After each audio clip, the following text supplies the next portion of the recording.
The Selfish Path to Romance. Download Chapter 1 for free at drkenner.com and at amazon.com. It's all because of me. I'm my own man. God, I hate him. He's like this mindless machine that I can't even relate to anymore. Andrew, you've got to be number one.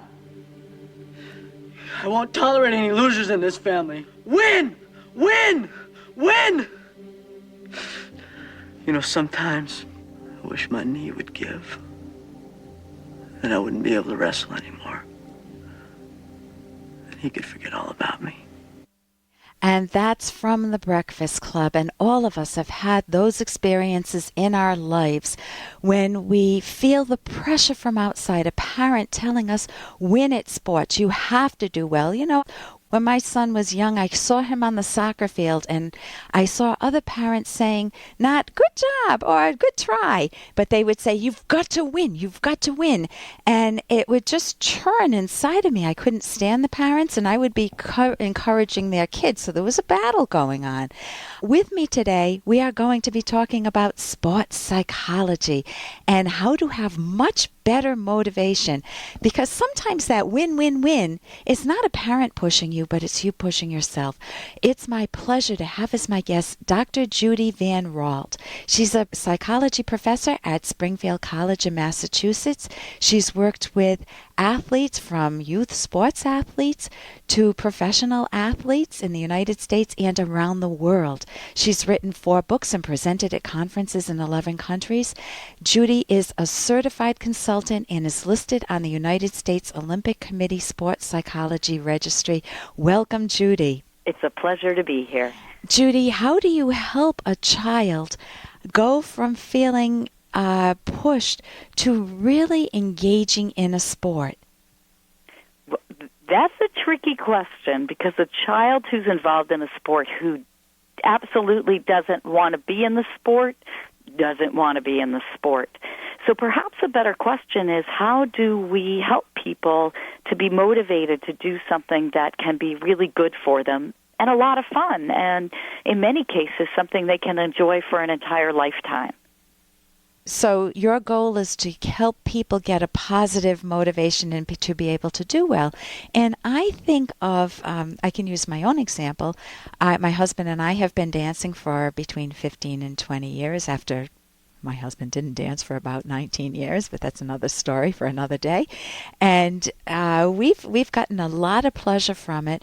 We have fabulous, top-notch instructors, and they've been so patient with us, and they seem to enjoy being with us. But I noticed that one of the problems I have, can you be my sports psychologist for a minute? I would be delighted. Okay. One of the problems I have is that I know I've made progress. However,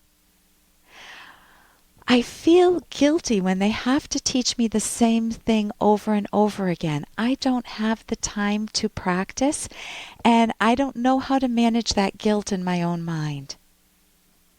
You know, as a sports psychologist, I guess I want to give a kind of 2 answers. Okay. And one is, I would guess for a lot of athletes and families, what happens when a problem arises is the athletes, in this case you and your husband, you think among yourselves, is it worth it to continue with these lessons or not?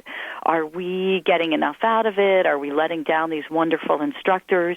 You think about it, you come up with a plan. Maybe you consult with other people who also dance, other instructors, talk to friends, think about a solution. You come up with, I wish I had more time in my life, or we'll try harder next time, and then you don't really have enough time. And then that's exactly right.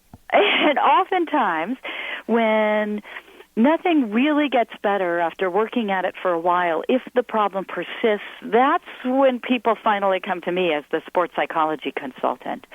So I do want to say that the sports psychology consultant might not have a quick, easy answer, because usually by the time athletes come to us, the problem's been around for a while.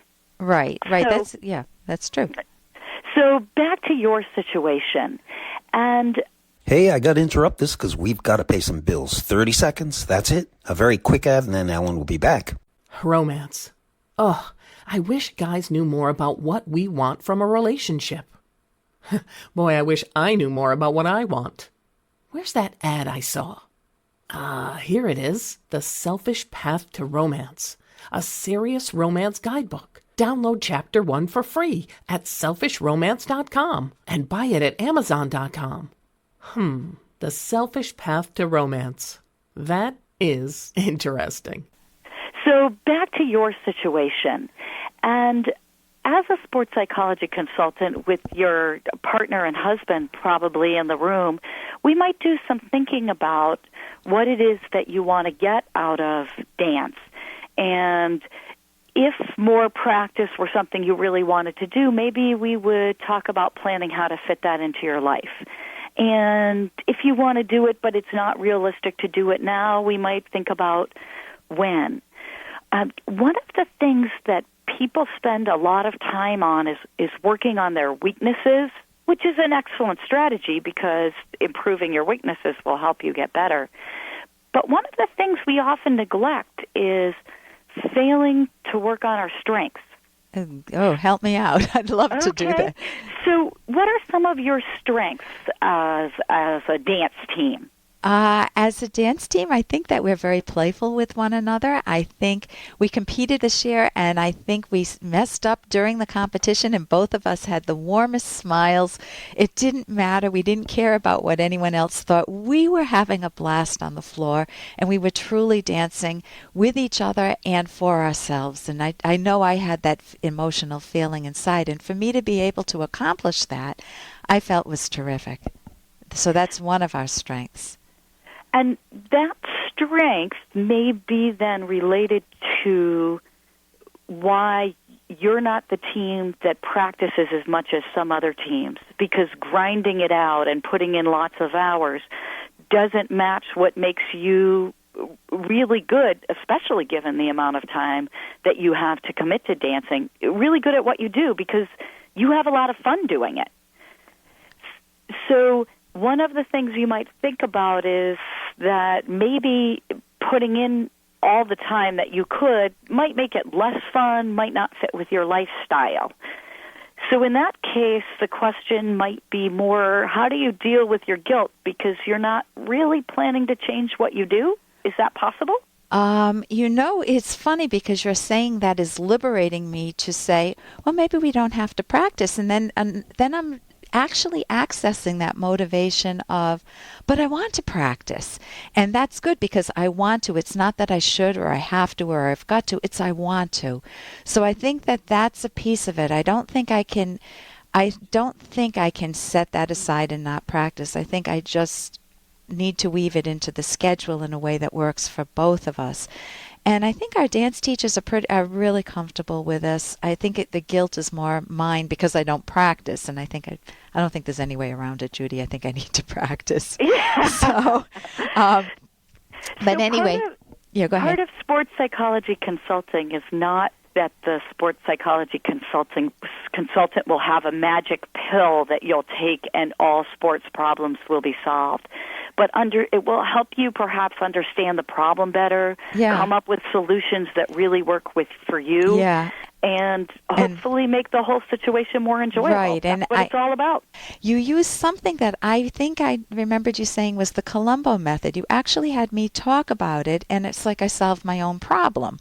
And, by listening to myself and you giving me permission to do exactly what I have been doing, I solve the problem because I need to be able to practice, and I want to now.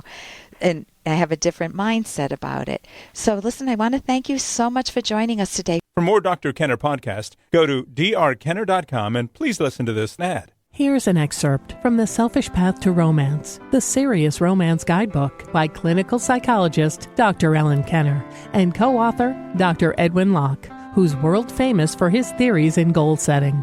Constant, fresh, and interesting communication makes yourself lovable, but this takes work.